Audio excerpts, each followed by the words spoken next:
Hello everyone. Welcome to my YouTube channel Physics with Nandini, your one-stop channel for class 11th and 12th physics. यहाँ physics easy और scoring बनेगी। अगर आप class 12th में हो और फिजिक्स के सब्जेक्ट को लेकर परेशान हो, न्यूमेरिकल्स बनते हुए भी मार्क्स कमा रहे हैं या फिर 90 प्लस का टारगेट है, तो ये वीडियो आपके लिए बहुत बहुत इंपॉर्टेंट है। आज मैं आपको बताऊंगी सीबीएसई फिजिक्स के 10 रूल्स। ये रूल्स किसी भी बुक में लिखे नहीं होते, लेकिन हर टॉपर इनको फॉलो करता है और एग्जामिनर्स भी आपसे यही एक्सपेक्ट करते हैं। वीडियो को एंड तक जरूर देखना क्योंकि लास्ट रूल सबसे ज्यादा इम्पोर्टेंट है।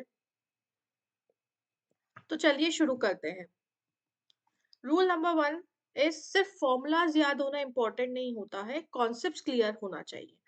बहुत से स्टूडेंट्स एग्जाम में सीधा फॉर्मूला लिखते हैं, लेकिन अगर एग्जामिनर को लगा कि आपको ये क्यों हुआ है वो नहीं समझ आया तो मार्क्स कट हो जाते हैं।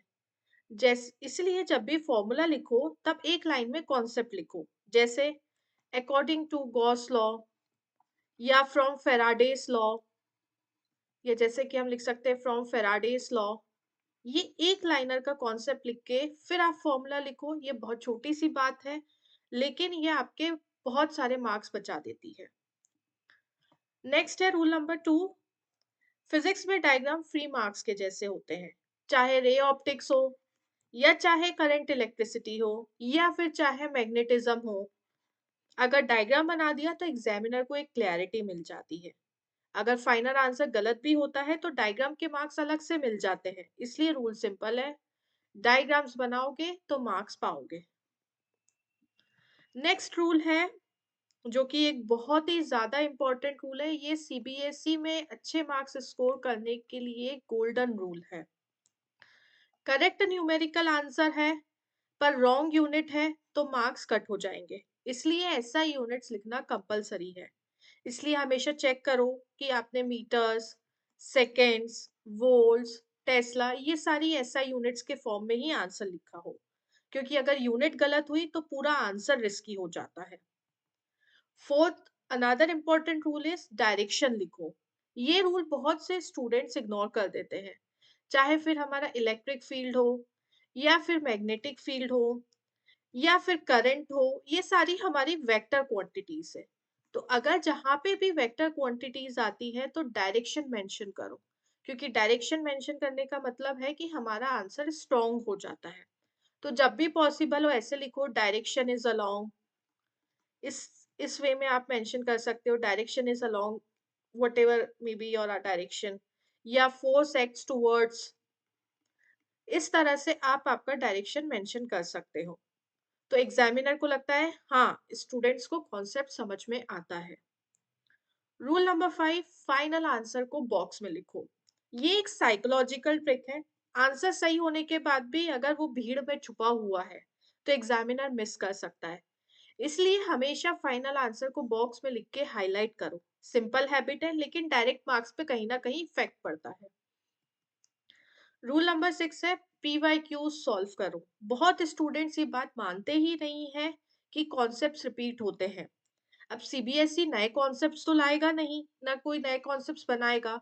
सो वो कॉन्सेप्ट्स को रिपीट करता है, सिर्फ एक वे ऑफ आस्किंग डिफरेंट होता है, पूछने का तरीका होता है वो अलग हो जाता है।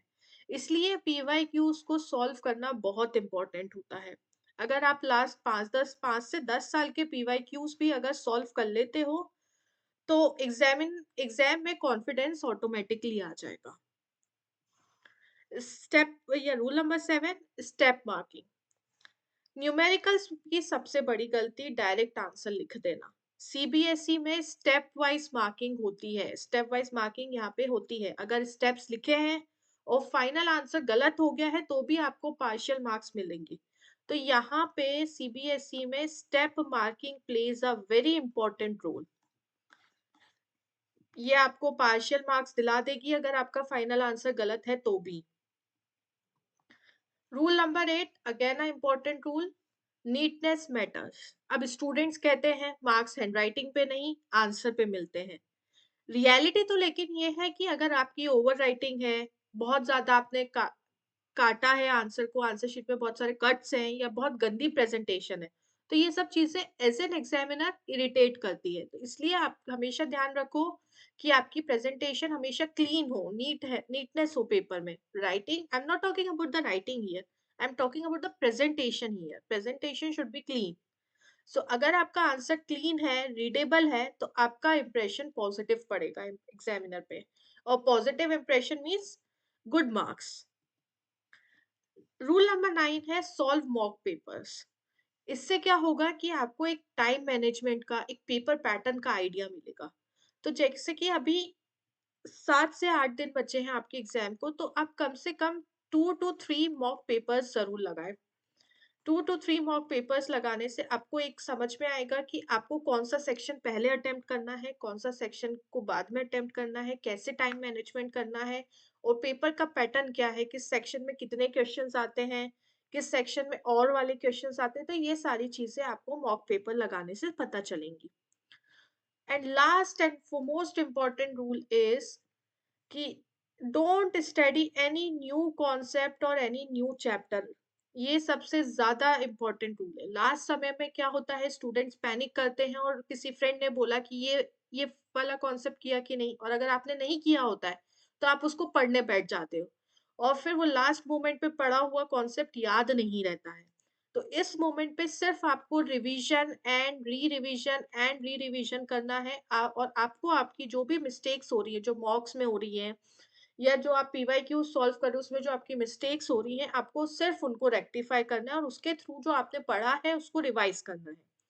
सो अभी आपको कोई न्यू टॉपिक नहीं उठाना है, कोई न्यू चैप्टर नहीं उठाना है, ना ही कोई न्यू कॉन्सेप्ट पढ़ना है। अभी सिर्फ आपको रिवीजन करना है और पीवाईक्यू सॉल्व करने हैं।